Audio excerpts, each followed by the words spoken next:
The string quartet was playing Vivaldi when I died. The Hamptons estate glittered like a jewelry box under July heat-white tents, champagne fountains, 300 guests in linen and diamonds. My grandfather's 80th birthday gala was the social event of the season, and I, Ava Reynolds, had spent the last 4 years as the flawless trophy wife on Alexander Langford's arm.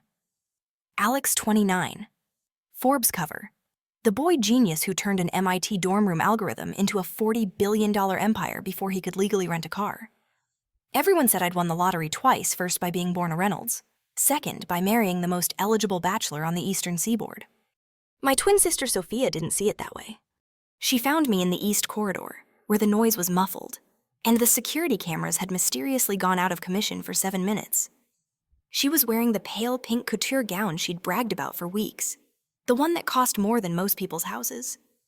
Her manicured hand came out of nowhere, clutching the pearl-handled letter opener from grandfather's study. "You stole him," she hissed, voice trembling with 4 years of bottled rage. Alex was supposed to be mine. The blade slid between my ribs so cleanly I felt almost nothing at first, just pressure, then fire. "You stole my life."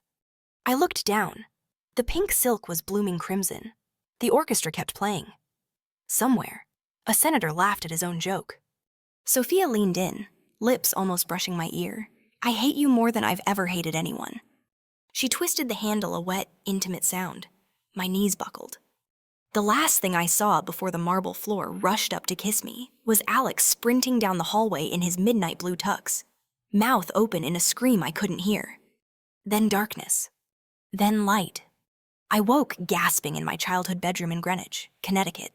Sunlight knifed through the plantation shutters. My hands flew to my stomach, no wound, no scar, just smooth skin under the old Vanderbilt University t-shirt I wore at 20. 20? I stumbled to the vanity mirror. Same green eyes, same dark hair to the waist, same face that hadn't yet learned how to smile for paparazzi. My fingers shook as I touched the glass. The door burst open. "Ava, get your ass downstairs. The guys are almost here." Mom's voice, younger, sharper, alive. She hadn't started the chemo yet. Today was the day. The day the 2 childhood engagements our grandfather had arranged would finally be settled. One fiancé, Alexander Langford, heir to Langford Technologies. The other, Ryan Carter, Navy lieutenant fresh out of Annapolis, grandson of grandfather's Korean War buddy. In my first life, we were supposed to draw lots. Sophia threw a tantrum, declared Alex hotter, and took him. I married Ryan because someone had to, and I was always the good twin. I knew what came next. I knew every second of it. I also knew I wouldn't let history repeat itself.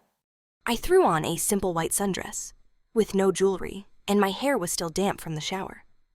Downstairs, Sophia was already posed on the antique settee, as if she were shooting a Vogue cover legs crossed, her red silk dress hugging every curve, her lips lacquered blood red. Grandfather sat in his leather wingback, sipping coffee, amused. Dad looked like he wanted a stiff drink at 9 a.m. The doorbell rang. Mom opened the door, and 2 men stepped into the marble foyer. Alexander Langford, first tall, blonde, cheekbones sharp enough to cut glass. Tom Ford suit, no tie. The kind of effortless money that made people forget how to blink. Then Ryan Carter. I'd forgotten how striking he was at 26. 6'3", sun-streaked brown hair clipped short, shoulders that filled out dress whites like they were sewn onto him, eyes the color of a stormy Atlantic. He carried his cover under one arm and a small velvet box in the other. The way you have something sacred. Grandfather cleared his throat. "Gentlemen, my granddaughters. Tradition says we let the girls choose." Sophia stood so fast her heel caught in the rug. She recovered with a dazzling smile and walked straight to Alex, looping her arm through his like she'd rehearsed it 1,000 times. "Mr. Langford," she purred, "I've decided I'm marrying you." Alex's eyebrows rose a fraction. He clearly hadn't been expecting that, but the corner of his mouth curved in approval. He liked bold. Grandfather turned to me. "Ava?" Every eye in the room swung my way. I didn't hesitate. I walked straight to Ryan Carter, stopped a foot in front of him, and looked up. Then I chose Lieutenant Carter. Sophia's laugh was sharp as breaking crystal. "Oh, Ava, always the martyr. Enjoy your broke soldier in his government housing. Ryan's eyes never left mine. Something unreadable flickered there, surprise. Maybe gratitude. Maybe simple curiosity. He dropped to one knee right there on the Italian marble, opened the velvet box, and revealed a ring so modest it made Sophia snort. A single round diamond, maybe half a carat, set in brushed white gold. Inside the band was engraved a tiny anchor. "Ava Reynolds," he said, voice low enough that only I could hear the faint Carolina coast in it. "I can't promise you billions, but I can promise you everything I am." I slid the ring on before anyone could stop me. It fit perfectly. Sophia rolled her eyes so hard I was surprised they didn't fall out. "Come on, Alex, let's celebrate properly." As they swept out, she leaned in and whispered, "This time I get the penthouse and the private jet. You get ramen and base commissary. Enjoy." The front door closed behind them. Ryan was still on one knee. He looked up at me, something fierce and quiet burning in his eyes. "I hope you don't regret this, ma'am." I smiled for the first time since coming back to life. "I already know I won't." 3 months later, the invitations arrived. "Sophia and Alexander request the honor of your presence. Gold foil, embossed, $5,000 apiece. The wedding would be at the Langford estate in Martha's Vineyard, 1,200 guests, 3 designer gowns, a string quartet flown in from Vienna, and a wedding cake taller than the Flower Girls." My invitation came in the same mail. Mine was handwritten on Navy stationery. "Ava and Ryan Saturday, October 14th sunset, Virginia Beach. Dress come as you are." 30 people, bare feet in the sand. Ryan's mother made the cake herself, a lemon cake with a blackberry filling. I wore a simple lace dress I found in a tiny Norfolk bridal shop for $400. Sophia sent me a text the night before my wedding, a photo of her in her $28,000 Vera Wang, captioned, "Cute. Did you rent that dress or borrow it from the base thrift store?" I didn't reply. At sunset, I walked down an aisle made of seashells. Ryan waited in dress whites, the gold on his collar catching the last light. When he saw me, his eyes went glassy, and he forgot to breathe for 3 full seconds. His best man, some SEAL I'd never met, had to elbow him. The officiant was Ryan's commander. We wrote our own vows. Ryan's voice cracked halfway through. "I will never be the wealthiest man in the room," he said, "but I will be the one who always comes home to you. That's the only promise I know how to keep." I barely got through mine without crying. When he kissed me, the small crowd erupted, mostly SEALs and their wives. People who understood that sometimes the simplest things cost the most. That night, we stayed in a small beach cottage that his team had rented for us. He carried me over the threshold, set me down, and immediately knelt to untie the ribbons on my sandals like it was the most crucial mission of his life. Later, tangled in sheets that smelled like salt and sunblock, he traced the place where the letter opener had gone in, though of course there was no mark. "You okay?" he asked softly. I realized I'd gone very still. "I'm perfect," I whispered, and kissed him so he wouldn't see the lie in my eyes. Because I wasn't perfect. I was a woman carrying 25 extra years of memories, married to a man whose future I already knew by heart, and terrified I would somehow ruin it. Meanwhile, Sophia's new life looked flawless from the outside. Private jets. Met Gala, a 30-room penthouse triplex on Central Park West. Every morning, the tabloids drooled over the tech power couple, Alex and Sophia Langford. She posted photos from St. Ann Barts, from Gstad, and from the Langford yacht, which could have doubled as a small cruise ship. But I noticed the details she tried to hide. Long sleeves in July, sunglasses indoors. The way her smile never quite reached her eyes anymore. I knew that look. I'd worn it for 4 years in my first life. Alex Langford was beautiful the way a venomous snake is gorgeous until it bites.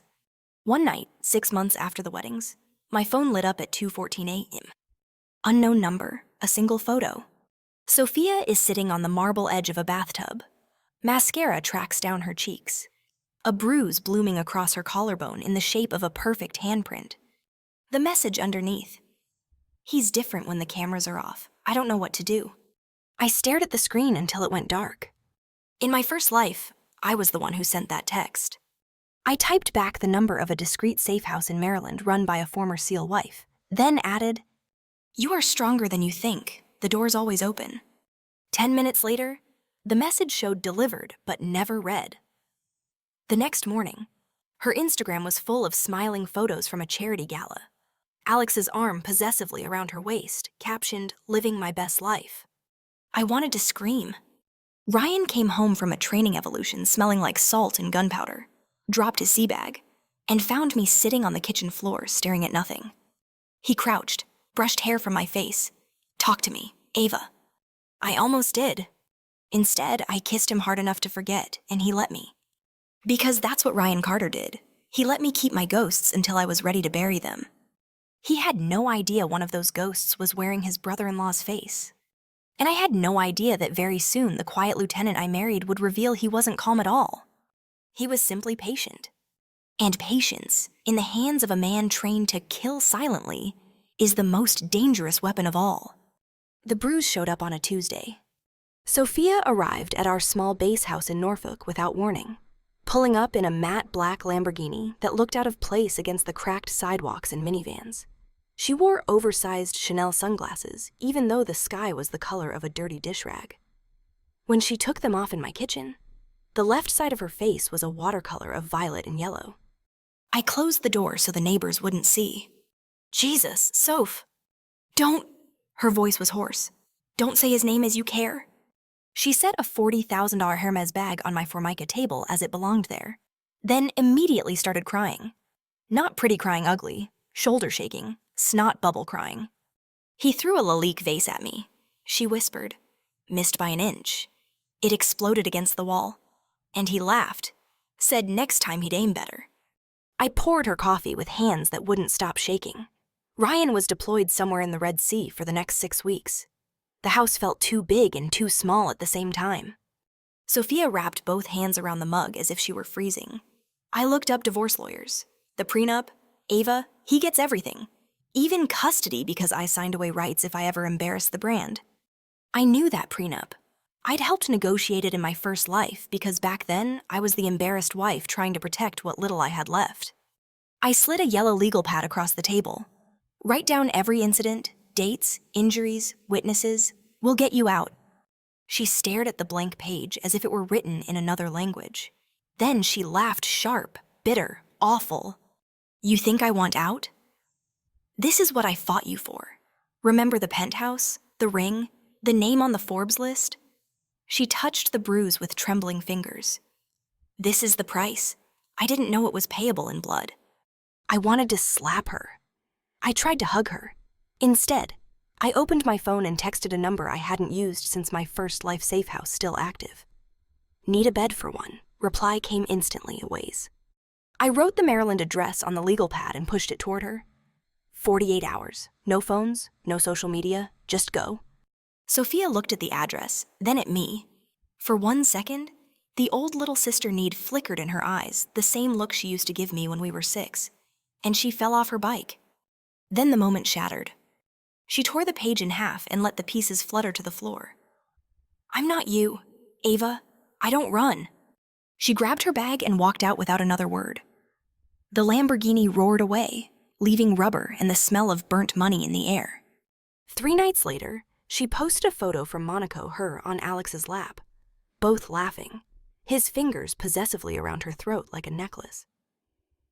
Caption, "Luckiest girl." Monaco GP. I threw up in the kitchen sink. Ryan called that night from a satellite phone that sounded as if it were at the bottom of the ocean. "You okay?" Baby static crackled between us. "I'm fine," I lied. "You're a terrible liar." "Mrs. Carter." His voice softened.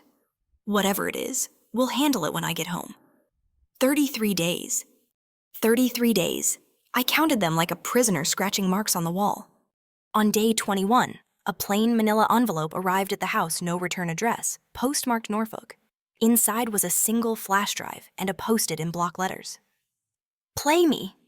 I waited until 2 a.m., locked the office door, and plugged it in. Security footage, time-stamped 2 nights earlier. Alex Langford was in a private room at a D club, entertaining men whose faces were blurred, but whose accents were definitely not American. On the table, blueprints stamped Top Secret, Langford Tech. Alex slides a thumb drive across the table, accepting a briefcase in return. Treason on high-definition video. At the bottom of the envelope was a second post-it. He's selling more than software. Tell your husband. My blood turned to ice. Ryan's team had been hunting a leak inside the defense contract world for 18 months. I'd listened to him rage about it in his sleep. I didn't sleep again until Ryan walked through the door 33 days later, tanned and exhausted and smelling like jet fuel and desert. He took one look at my face and dropped his sea bag. Talk. I handed him the drive. He watched in silence. When it ended, his jaw was so tight I thought the bone would snap. That's my op, he said quietly. 2 men died getting close to this deal. I started to apologize. He cut me off with a kiss that tasted like fury and relief. Ava, listen to me. His hands framed my face. You just handed us Langford on a silver platter. But if we move now, your sister goes down with him. I hadn't thought that far. Sophia, collateral damage? Again. Ryan's eyes searched mine. Your call, babe. We can protect her, or we can end him. Not both. I stared at the man I loved, the man who had never once asked why I sometimes woke up screaming about knives, and realized the past wasn't done with me yet. It had simply changed the angle of the blade. I chose both. For the next 18 months, I became someone I didn't recognize and someone I recognized too well. By day, I was Captain Carter's quiet, supportive wife volunteering at the base thrift shop, hosting team barbecues, and memorizing every wife's birthday and every child's allergy. By night, I weaponized memory. I remembered which admiral loved single malt scotch and which congressman's son needed a favor at the Naval Academy. I remembered the exact date the Navy would roll out new drone jamming tech, the name of the Chinese front company Alex used for laundering, and the journalist who owed me a favor from my first life. Ryan never asked how I knew. He started winning quietly, relentlessly. Promotion to commanders at 31. Medal for a classified op. No one would ever talk about an invitation to a minimal, very secret joint task force that answered directly to the Pentagon. Meanwhile, Langford Tech began to bleed. A defense contract was mysteriously withdrawn 2 days before it was to be signed. A whistleblower story in the journal Sources Anonymous. Details devastating. Stock dropped 12% in a single morning. Sophia's Instagram went from champagne sunsets to carefully curated damage control photos of her at charity galas. Always alone. Always smiling too wide. Then came the night I found the encrypted USB in Ryan's go bag. I waited until he was in the shower, water running, radio on old habits from men who live with secrets. The drive was labeled in his neat block handwriting Langford, Phase 1. Inside financial records, offshore accounts, satellite photos of a warehouse in Shenzhen where Langford components were being reverse engineered, and a folder marked Contingency, SR. Sophia Reynolds. Protection plans, safe houses, new identities for her and the 3 little girls I'd never met because she refused to let base brats near her designer nursery. Ryan was planning to save my sister even if it meant letting Alex walk. I should have been grateful. Instead, I felt the old fury rise like bile. I copied everything to my own drive, deleted my access logs, and slid his USB back exactly where I found it. 2 can play that game, Lieutenant Commander Carter. The following week, I flew to New York alone. Ryan thought I was visiting a sick college friend. I wore a brunette wig, no makeup, and a coat that made me blend in. Sophia agreed to meet me at a tiny cafe in Nolita because I told her I was bringing the divorce lawyer who'd destroyed a Saudi prince. She arrived 20 minutes late, rail thin, cheekbones sharp enough to cut paper. The bruise was gone, but the fear had taken up permanent residence. We sat in complete silence until the waiter left. I know what Alex is doing, I said quietly. Her pupils blew wide. I know about Shenzhen. I'm aware of the men in Deep Sea. I am aware of the accounts in the Caymans. I leaned in. And I know you've been signing the transfer authorizations. She started to stand. I slid a photograph across the table, her signature on a document routing $30 million to a shell company in Macau. Sit down. For the first time in 2 lifetimes, my sister looked small. I didn't have a choice, she whispered. There's always a choice. I kept my voice gentle, lethal. You keep making the wrong one. I gave her 48 hours to deliver one thing, a recording of Alex admitting he was selling to hostile powers. In exchange, I'd make sure she walked away with enough money to disappear and full custody. "You'd do that?" she asked, voice cracking, "after everything?" "I'm not doing it for you," I said. "I'm doing it for 3 little girls who deserve better than either of us got." She showed up at my hotel at 3 a.m. with a micro recorder taped under her bra. Her hands shook so badly that she dropped them twice. Alex's voice, drunk and arrogant baby. "By the time they figure it out, we'll be on the yacht counting hundreds of millions in Singapore. America's too fat and happy to notice until it's too late." I took the recorder. I didn't hug her. "Thank you," I said. She laughed, a broken sound. "Don't thank me yet. He's going to kill me when he finds out." "He won't get the chance." I flew home the next morning. Ryan was waiting at the airport in uniform, face unreadable. He didn't ask where I'd been. He opened the passenger door of his truck and said, "Drive's in the glove box. Phase 2 starts tonight." I opened it.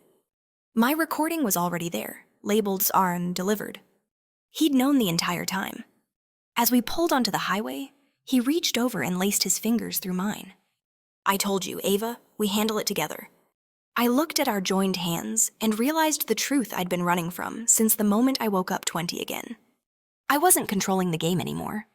I'd married the better player. And for the first time since dying on that marble floor, I wasn't sure whether that made me safe or just the next piece to be moved. Ryan shipped out again in late February, part of a black joint exercise in the South China Sea that didn't officially exist. He kissed me goodbye at Fort Huzzy, whispered, 6 weeks, tops, and disappeared into the rain like smoke. I counted the days the way sailors' wives have counted them for centuries. On night 39, the power went out at 2:13 a.m. I woke, reaching for the Glock Ryan kept in the nightstand. The alarm panel was dead. My phone had no signal. Even the baby monitor for the twins who weren't born yet, but I still kept it out of habit, was silent. Then I smelled her perfume, Sophia's signature Tom Ford, the one that cost more than my car payment. She was already in the bedroom. Moonlight through the blinds striped her face. She wore black leather gloves and held Ryan's own suppressed Sig Sauer, like she'd been born to it. "Hands where I can see them, sis." I sat up slowly. "You're making a very loud mistake right now." "No," she said, voice trembling with adrenaline and something darker. "The mistake was thinking you could ruin him, and I'd just let you." She tossed a burner phone onto the bed. "Transfer 50 million. Routing numbers are already in the Notes app. Do it within the next 4 minutes, and I'll walk away. Refuse. And I put 2 in your head and tell the cops you committed suicide over your husband's deployment. They'll believe me, poor lonely Navy wife. Happens all the time." My pulse hammered so hard I tasted copper. I had maybe 30 seconds before the house alarm's backup battery kicked in and screamed for the base police. She'd planned it perfectly. I opened the laptop on the dresser, Ryan's classified machine that only booted with both our thumbprints. She'd somehow cloned mine while I slept weeks ago. $50 million? It wasn't even my money. It was an off-book slush fund Ryan's task force used for bribes and black bag drops. If it vanished, the entire Langford operation would collapse. Good men would die. Ryan's career, everything they'd built, was gone. I started the transfer. Sophia watched, eyes glittering. You always were the smart one. The progress bar crawled. 7%, 63%. At 91%, the light snapped back on. The alarm began its 2-minute warning chirp. Sophia's face twisted. Finish it. I hit cancel instead. She lunged. We fought like animals, hair pulling, nails, teeth. The gun went off once, punching a hole through the headboard inches from my ear. I tasted gunpowder and blood.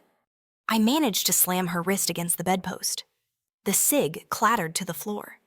She kneed me in the stomach, rolled, and came up with the pistol again. But the front door exploded inward at the exact second. 4 men in black balaclava seals from Ryan's own team, moving like ghosts. They had her zip-tied and gagged in under 5 seconds.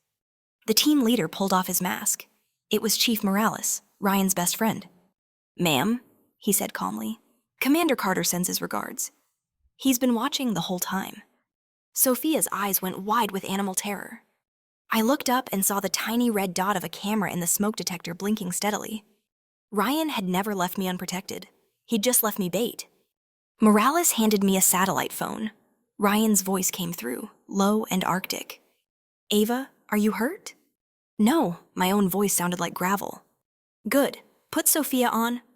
I held the phone to her ear. She was crying silently now, mascara rivers down her cheeks. Ryan spoke for 30 seconds. I couldn't hear the words. But I watched my sister age 10 years in half a minute. When he was done, Morales took the phone back. "Orders, ma'am?" he asked me. I looked at Sophia, my twin, my murderer, my victim, and felt nothing but exhaustion. "Take her to the safe house in Maryland. No charges, yet." They carried her out like a rolled carpet. The $50 million had never actually moved. Ryan had set up a honeypot transfer that looped back the moment it hit the Caymans. I sat on the edge of the bed until sunrise, shaking so hard my teeth chattered. For the first time since Rebirth, I had lost completely. And the worst part, I wasn't sure I disagreed with the punishment. Sophia disappeared from the world for 72 days. No Instagram, no paparazzi shots, nothing. Alex spun it beautifully.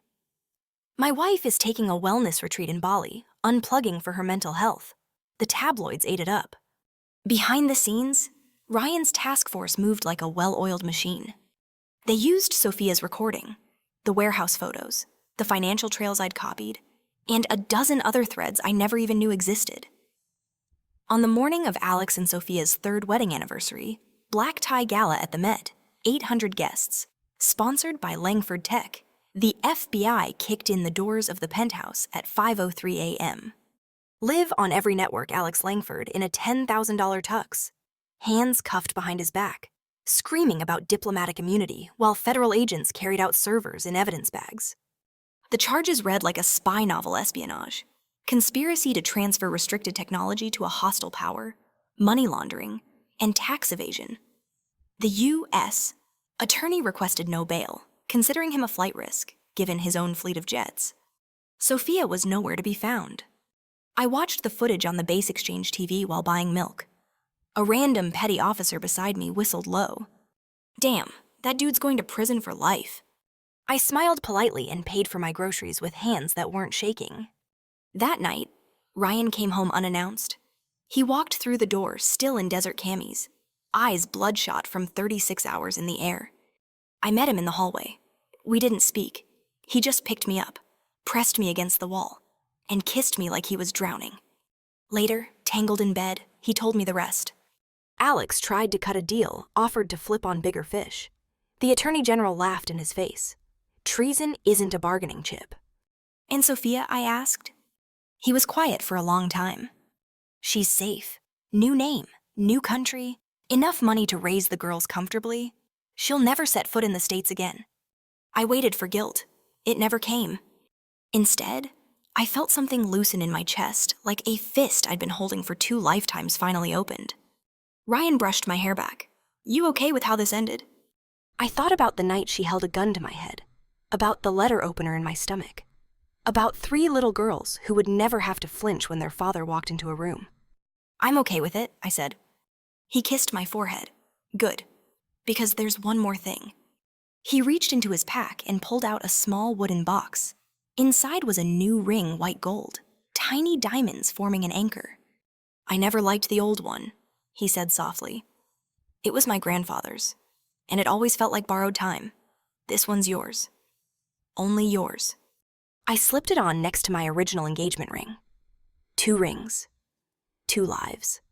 He fell asleep with his head on my stomach, one hand spread protectively over the place our children would one day grow.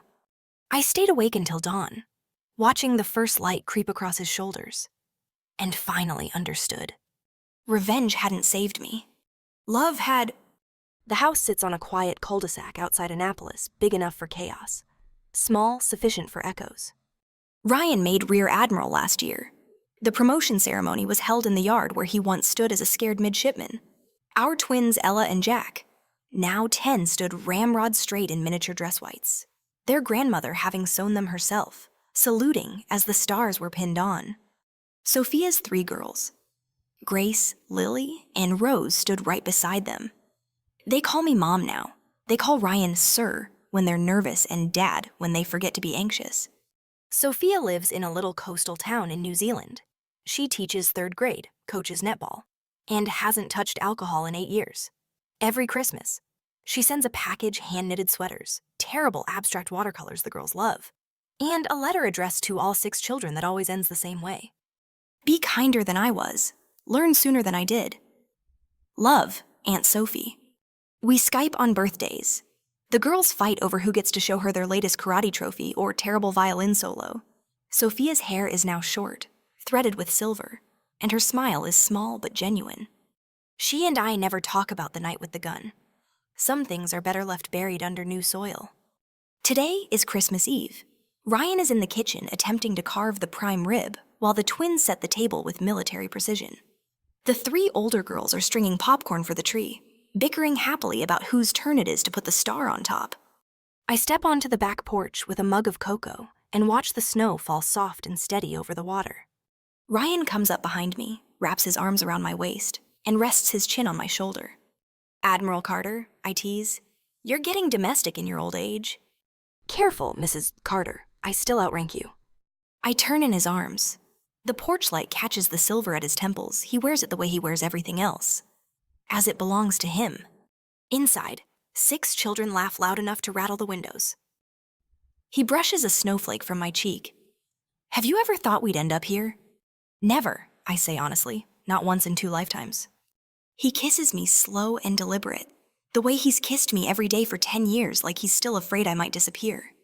When we break apart, Ella is watching from the doorway, hands on her hips. Mom, Dad, gross, the prime rib is ready, and Jack tried to put gravy on the pie again.